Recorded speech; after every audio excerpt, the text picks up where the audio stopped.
What's going on, guys? Welcome back to the Gaelic Gridiron podcast. Joining me this week is Donnybrook native and NFL Academy kicker and punter, Mr. Andy Quinn. Andy, how are you? Oh, good now. Thanks for having me on. Great to have you, man. Look, tell me about your journey so far, Andy. I guess that's the best place to start. Is like, how did you find yourself as the place kicker and punter for the NFL Academy? Well, so I joined the NFL Academy in August 2023, but it actually started in August 2022 when I won a kicking competition in the Aviva at halftime in a college game, where I was able to win flights to Chicago, and I won an unbelievable experience through that. And then after that, Tag Leader from Leader Kicking said to me that I I'm sort of naturally good at kicking from my rugby background, so there's a good opportunity for me to be able to go into American football and hopefully get a scholarship, which I ended up getting in the academy. But the end goal is to get a scholarship in the States for a college. So, how did you go from the kicking competition in the Aviva to being part of the NFL Academy? Did you apply, or did they scout you, or what was the Yeah, process like?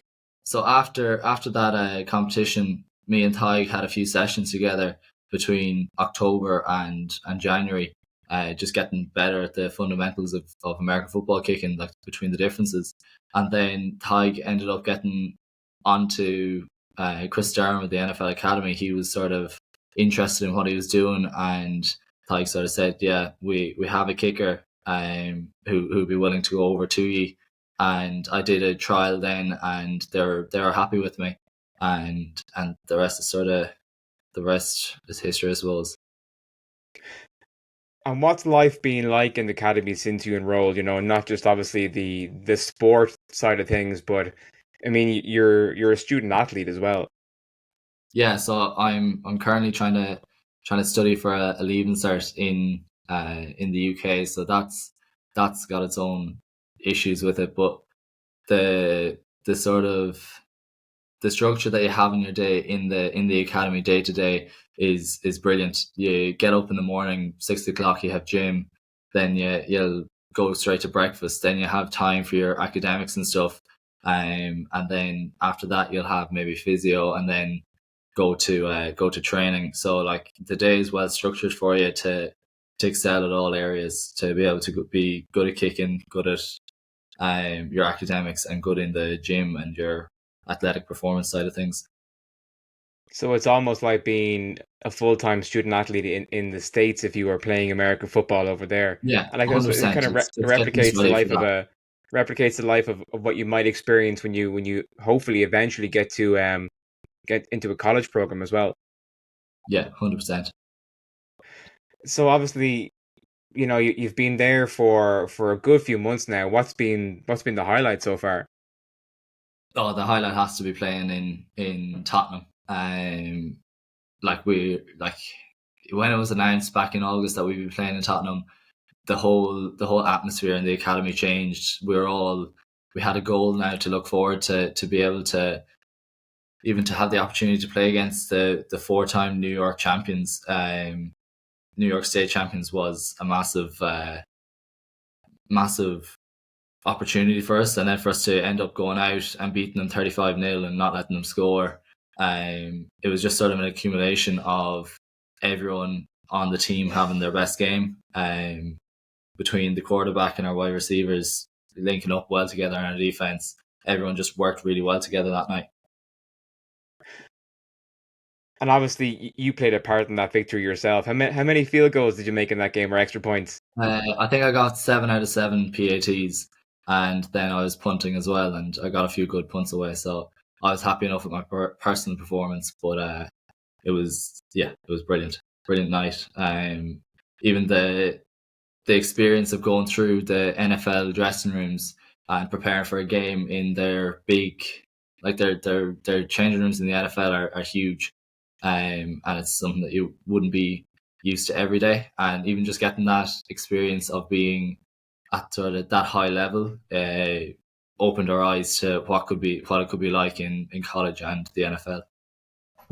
I suppose that's the whole point of the NFL Academy is to, give you that experience and prepare you for the eventual journey on to college and someday maybe the NFL as well. Yeah, 100%. Like that's the reason why I was put in place in 2019. It's to make sure that international students have the opportunity to be able to go on to obviously college football and give us a platform for that, but then also to be able to go on to hopefully someone from the academy in the near future will be in the NFL. And you're not only the place kicker for the academy team, you're also the punter. How do you find, handling both those duties? I mean, they're two very different jobs if you think about it. Yeah, no, I personally I love it because it's sort of a lot more similar to my sort of rugby background. Whereas if I was just a kicker or just a punter, I feel like it'd be very very specific. But in rugby, I was used to kicking out of hand and used to kicking off the floor, so I've got more to sort of more opportunities to show myself as being a good kicker rather than if I was just a kicker or a punter. So I'm loving being doing both. And like at the moment, I'm compared to the rest of the lads on the team, I'm not doing a lot, so I don't mind doing both jobs. I mean, you grew up playing rugby in Donnybrook, which in itself is a rugby stronghold in Ireland. But like, how transferable do you find the skills? I mean, obviously we've seen a number of former rugby and GAA players going on now to play high level college football. How transferable do you find your own skills that you developed to American football? Yeah, so personally, I find it very transferable. But the thing with me and rugby was that my best my best attribute was my kicking. Like I used to spend 3 or 4 hours down at the pitch during lockdown just kicking, and all types of drop kicks, spirals, and obviously conversions. So I was that was really my forte was kicking. So the transfer for me personally was very very easy because kicking was my strongest point. It wasn't like my running or my tackling was my strongest point. My Yeah. best point in rugby was kicking. So you were definitely well prepared for the pressure Yeah, and the different scenarios that playing at the high level in the academy would present. yeah, 100%. All the experience I've gained from rugby definitely have. They're the only reason I'm in the position I am now. So I'm really lucky for everything that I've been able to experience through rugby. So you made your debut for the academy in your home area in Donnybrook Stadium back last August against another high school team, Bonner and Prendy of Philadelphia. I mean, what was that whole day like, and what was it like to make your American football, I suppose, debut for the academy there?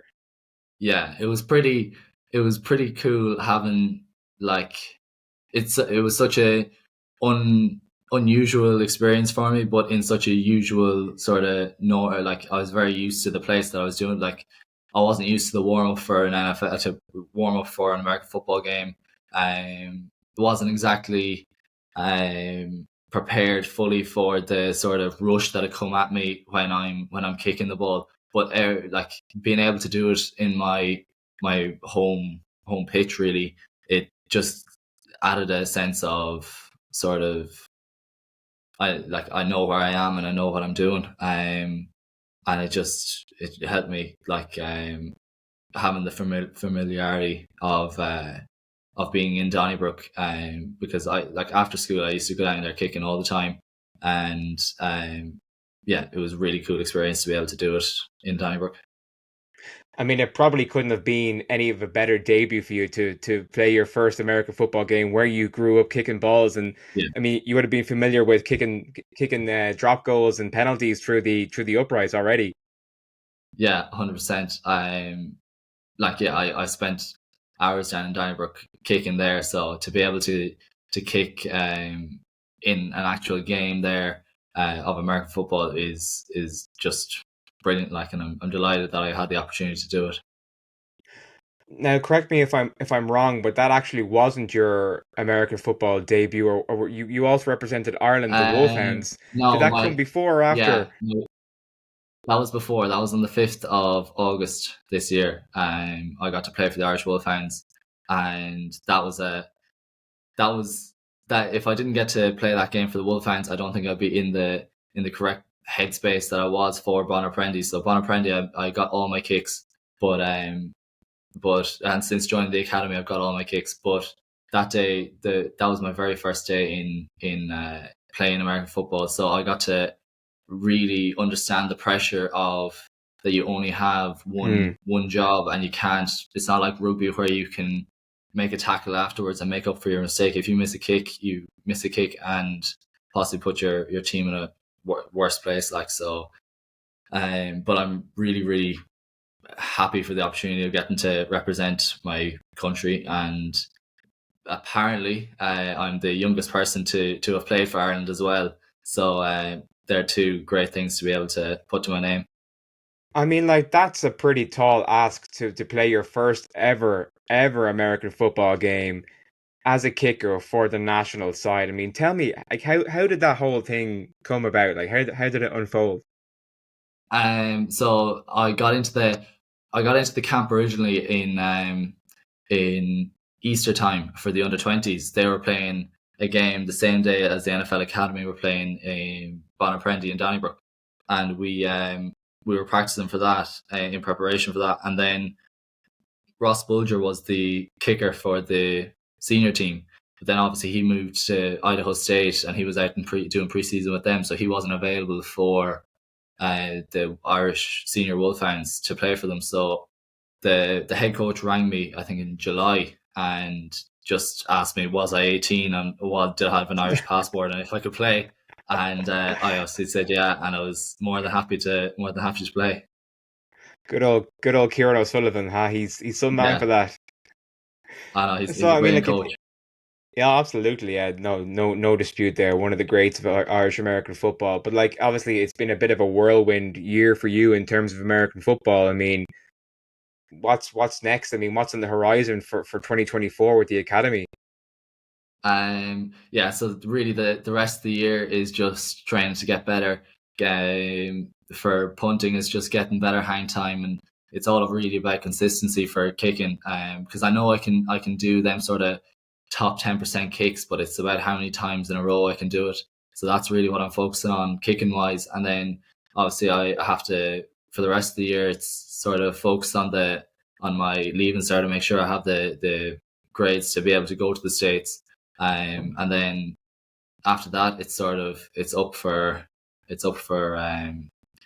debate what I'm going to do. Really, I have an option of staying an extra year in the academy, and just sort of building up the chances for me to get better and bigger offers.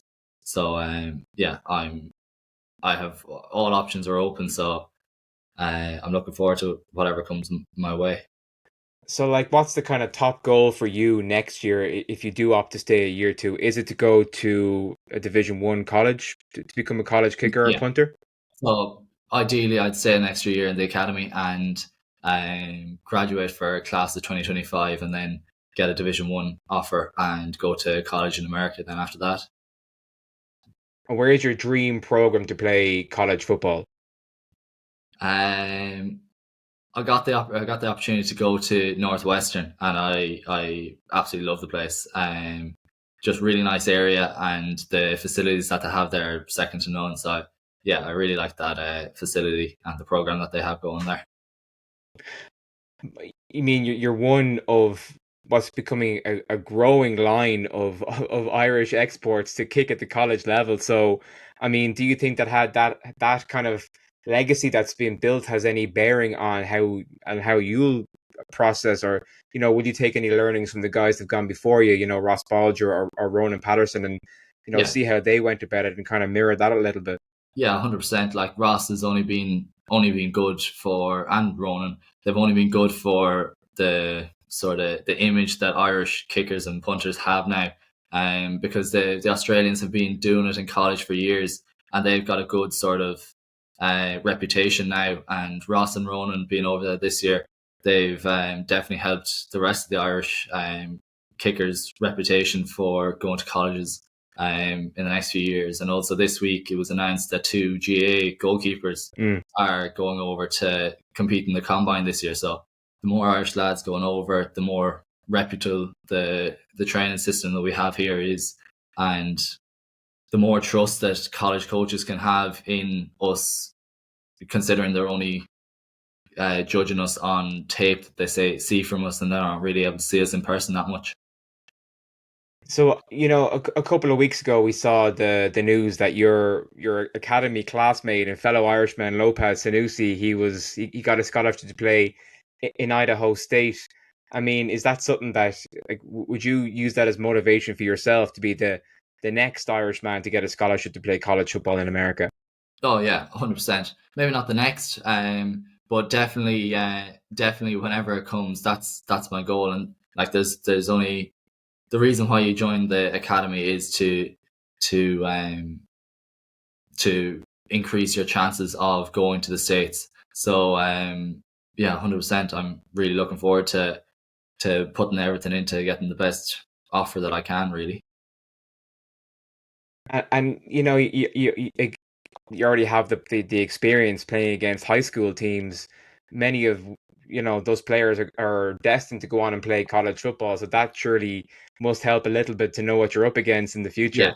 100%. Like last year, the like since Coach Hagan has came in, I think the academy has just gone on so much. Like we got our first ever win against American opposition this year Mm, against the IMG Academy, and yeah, like that's a we that's a big program. Like that's where the yeah top we lost. college prospects go.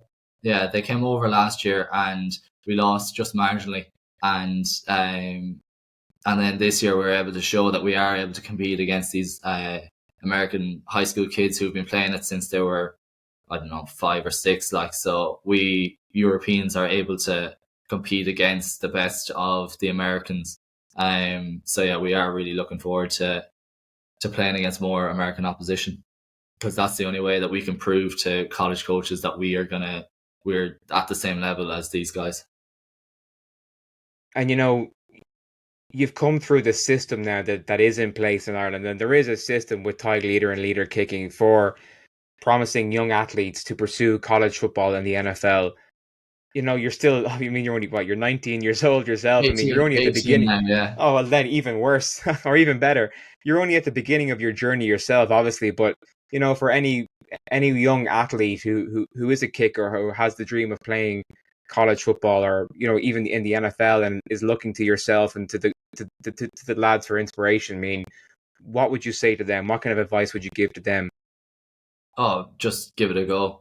There's nothing to be lost. Like, just put everything. Like, I tried last year to try and mix match it with like 3 or 4 different sports. I was playing Gaelic football, I was playing rugby, and I was trying to do this kicking.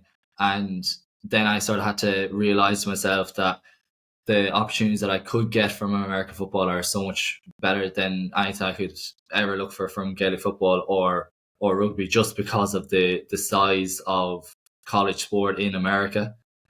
So it's just sort of commit to it, and if you realize that you aren't going to get to where you want to get to, then you can always go back to your rugby or your Gaelic football, because they'll be there forever, really. But this opportunity of college football is only there for a short period of time while you're pre-college or like during college, because you only have 4 or 5 years of eligibility to be able to pursue this. So just give it a go, really. There's nothing to be lost.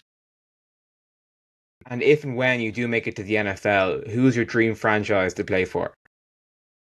Um, Listen, if I make it to the NFL, I'd be over the moon. I've always said I'd love to go somewhere warm, so maybe Tampa Bay or um, I don't know, yeah, somewhere warm is this mainly the climate that I'm looking for. I spent enough time in Loughborough and Ireland, so I'm sick of the rain now. Listen, Andy, I'll wrap up with a fun question. Who is your pick for the Super Bowl this year? Um, I'd say the let me see. It's a tough one. There's a couple of contenders. I mean, are Yeah, you an it's a NFC good man or an contender. AFC man? I'm gonna say I'd say the Ravens, just because of Tucker. Outside pick. I got to actually see them play in London. The academy brought us down to see the game after we played in Tottenham, and I'm gonna say them. Very good. As a Steelers fan, I strongly disagree with you, but I respect your decision, and hopefully they don't make it. Listen, Andy, thank you so much for coming on the podcast. Like it's really is great to watch your journey, as with all the guys who are kicking at a high level in the UK and in the States, and we will be keeping a close eye on your progress, and best of luck with the future. Brilliant. Thanks a lot for having me on. Really enjoyed it. All the best, Andy. Thank you.